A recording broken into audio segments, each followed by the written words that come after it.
네, 안녕하세요. 부동산 세금 알려주는 남자 구세알람의 10분 세금 이야기입니다. 예, 이번 시간에는 주택임대사업자 이제 장기 보유 특별 공제 혜택 내용을 알아볼 거고요. 음, 제가 하여튼 장기 보유 공제 혜택이 이게 진짜 양도세, 비과세 다음으로 어마무시한 혜택이에요. 이게 제가 이걸 일단 좀 다루고 뒤에서 내용 제가 몇 가지 한번 말씀을 드릴 거예요. 일단 한번 주택임대사업자 우리 장기보유 공제 혜택 있는 건 또 모르면 안 되겠죠? 예, 알고 찾아 먹어야죠. 예, 일단 한번 살펴보도록 하겠습니다. 자, 일단 먼저 우리 4년 단기 임대주택 등록한 분들, 예, 이런 분들은 꼭 이런 거 찾아 먹을 필요는 있어요. 뭐냐면은 이런 분들이 공시지가 6억 이하, 지방 3억 이하 조건으로 4년 단기로 하시고, 자, 거주주택 받으려면 제가 앞에 영상 보시면 알겠지만 5년 이상 해야 된다고 그랬어요. 근데 이제 5년 이상 하시면서 이런 분들 중에서도 6년 이상 했다. 그러면은 소위 이게 세법에서 장기 임대주택이라고 해서 혜택을 더 주는 게 있어요. 이 조건에 해당하면은. 뭐냐면 참고로 이거 뭐 면적 조건 없습니다. 이 조건만 해당하면 돼요. 이제 단기 임대 물론 이제 뭐 건설 임대주택 또 몇 가지 경우들이 있어요. 제가 그것까지 지금 다루기는 어렵고요. 일단 4년 단기 뭐 준공공이라든가 일반 매입 임대주택 위주로 좀 지금 하고 있어요. 예, 제가 이거 기간이 안 나서 다시 끌어왔어요. 제가 장기보유 이거에 대해서는, 장기보유 공제 이거에 대해서는 지금 세율은 이거 제가 별도로 다룰 거니까 이제 이렇게 알고 계세요. 이거는 4년 단기 말고 또 다른 주택이 더, 임대주택이 뭐 있다, 뭐 이런 조건으로 들어가는 거예요. 그런 분들은 요거 이제 임대 의무 기간 끝나고 이렇게 매도할 때 만약에 6년 이상, 만약에 7년 이상 더 했다 하고 매도하게 되면은 원래 세율이 14%가 적용돼요. 근데 그 추가 공제가 있어요. 이렇게 연도별로 2%, 4%, 6%, 8% 이렇게 10%씩 추가 공제가 길어질수록. 그래서 어떻게 보면 이제 뭐 길면 길수록 원래 이거 작년까지는 이게 어디예요? 여기 10년까지 원래 최대 40%였는데 이게 좀 기간이 늘어나면서 이제 이렇게 됐어요. 어쨌든 추가 공제가 있다. 예. 그거 참고하시고 제가 이제 여기서 이제 중요한 포인트는 뭐냐면은 제가 뭐라고 이거는 그 신고 납부라고 그랬죠. 그런데 이런 내용을 제대로 모르고 그냥 신고하시면은 절대 과세당국에서 그냥 돌려주지 않는다는 거예요. 이거는 예를 들어서 뭐 세무사님한테 맡겨도 이 내용을 또 잘 모르고 계시면은 그냥 신고하실 수가 있어요. 예, 뭐 실제 분명히 그렇게 나올 수가 있고요. 그냥 신고하시면 어차피 이런 혜택을 볼 수 있음에도 불구하고 못 보고 그냥 세금을 더 내는 거죠. 그냥 나라의 봉사, 우리. 예.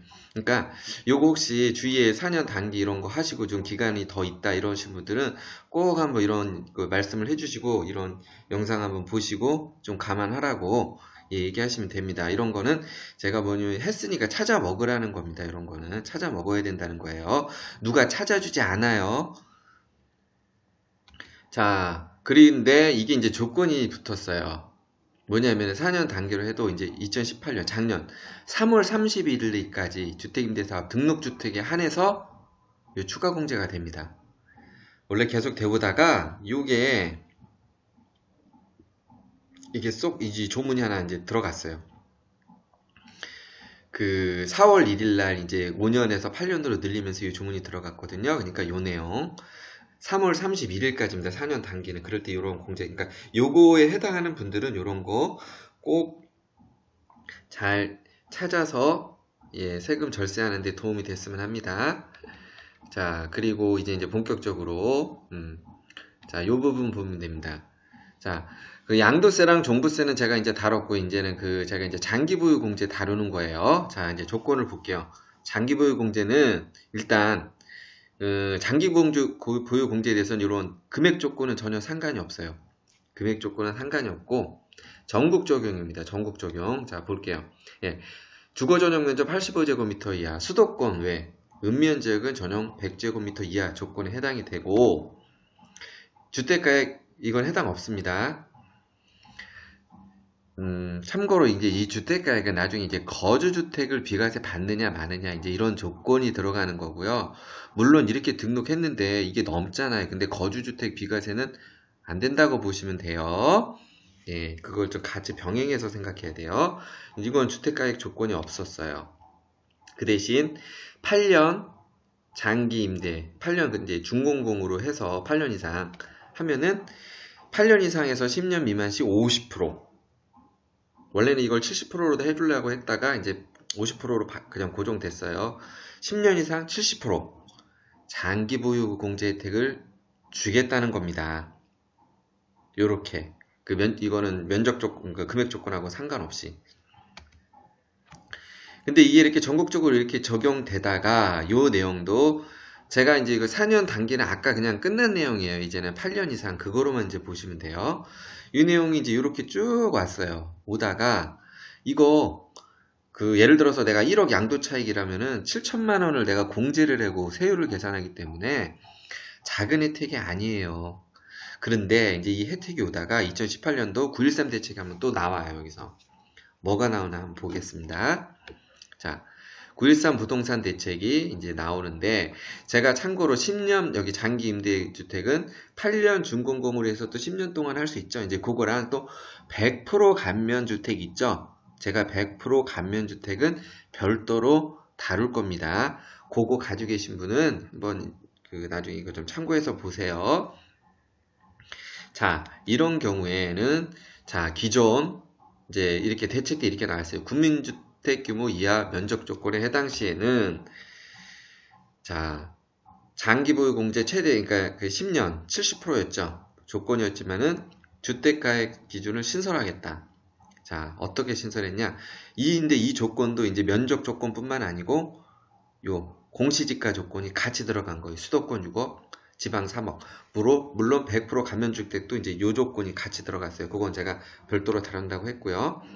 자, 이게 들어오면서 어떻게 되느냐? 그러면 이제 같은 조건에서 전용 85제곱미터 이하 수도권에 그러니까 전용 100제곱미터 이하 주택을 8년으로 아까 요거만 하면 됐는데 이제 요게 붙은 거예요. 공시지가 6억, 지방 3억 이하 조건을 만족해야지 8년 이상 10년 미만은 50%, 자 10년 이상은 70% 혜택을 주겠다. 이렇게 된 겁니다. 자, 이것도 이제 어쨌든 전국 같이 뭐 조정 상관없습니다. 다 적용되는 내용인데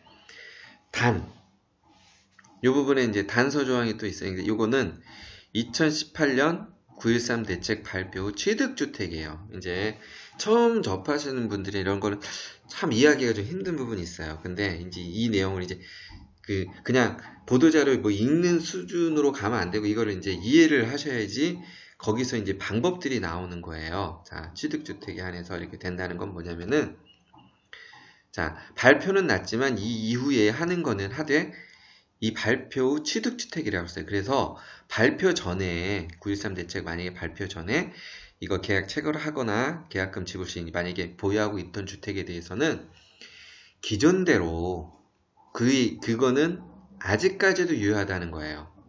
공시지가가 넘어도 이 혜택을 주겠다는 겁니다. 자, 그 근거 조항을 한번 볼게요.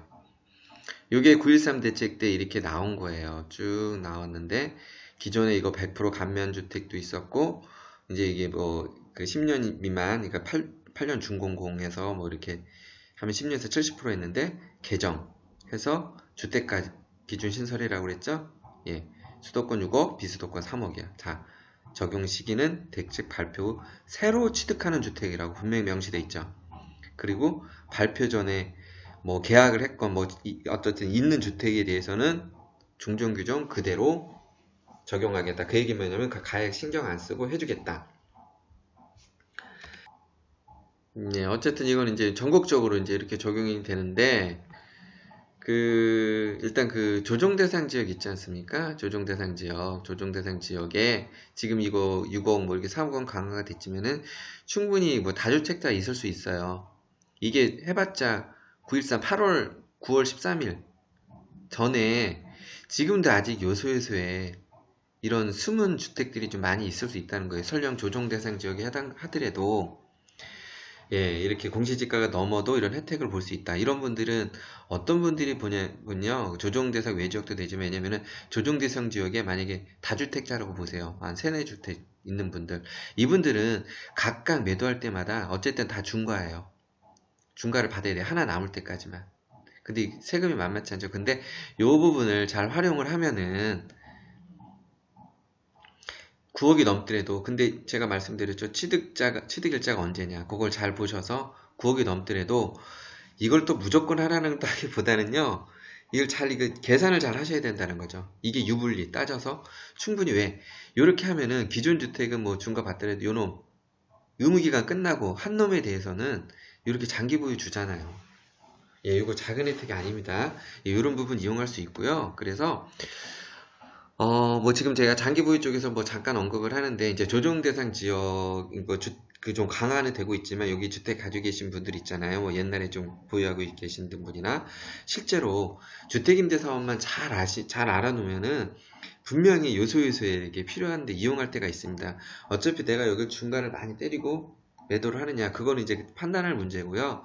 그리고 주택임대사업 등록할 때 뭐 임대소득세, 뭐 피부양자, 자격, 뭐 이런 거 걱정들을 하세요.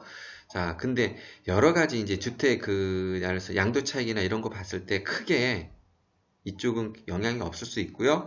물론 이제 법만큼 좀 낸다고 보시면 되고 피부양자 자격은 제가 이거 별도로 올려드릴 거예요. 별도 유지되는 조건들이 좀 있어요. 예, 그거는 제가 별도로 다룰 거고요. 그리고 이제 어차피 상황에서 이렇게 부딪히는 거 그리고 일단 그 시장 상황 고려해서 여러 가지 이제 전략들이 나올 수 있다는 거죠.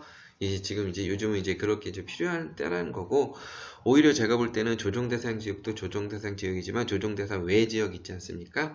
예, 그런 쪽도 지금 주택임대사업자로 많이 좀 기회가 있다. 단지 뭐 기간이 길다 이걸 따질 게 아니라는 거죠. 예, 여러 가지 그 기회가 있다는 거, 그거를 좀 말씀드리고 싶은 거고요. 참고로 그거 있어요. 지금 여기서 공동주택이 있어요. 공동주택. 공동주택 같은 경우는 물론 공유지분으로 하면 유리한 게 많이 있습니다. 공유지분으로 하면 당연히 유리하죠. 유리한 게 있는데 근데 그것도 나중에 그 취득하고 뭐 이렇게 공동 명의로 할 때는 좀 유불리를 따져보셔야 돼요. 물론 증여 공제 그런 것도 있겠지만은 그리고 증여할 때 또 취득세 나옵니다. 예, 그런 거랑 나중에 양도세 계산하는 거랑 여러 가지 그런 거를 좀 따져서 유불리를 따져서 진행하시는 게 맞습니다. 무조건 공동 명의로 한다고 해서 무조건 좋은 거 아니에요. 예, 그런 포인트 있고 나중에 뭐 상속 같은 경우도 그런 게 있어요. 뭐냐면은 상속 금액이 뭐 적으면 크게 상관없는데 상속 금액이 좀 많다 이러면은 상속 전에 잘 알아서 증여나 이런 걸 통해서 잘 배분을 해놔야 돼요. 물론 뭐 잘 아시겠지만은 그래야지 나중에 그 상속됐을 때 상속세를 또 많이 부담해야 되는 경우를 좀 경감할 수 있거든요. 예, 제가 이제 그런 것도 이제 기회가 되는 대로 계속 좀 한번 다뤄보도록 하겠습니다. 예, 이번 시간에는 주택임대사업자 장기보유 특별공제 관련된 내용을 알아봤고요. 예. 지금까지 부동산 세금 알려주는 남자 부세알람의 10분 세금 이야기였습니다. 예, 저는 좀 다음 시간에 또 찾아뵙겠습니다.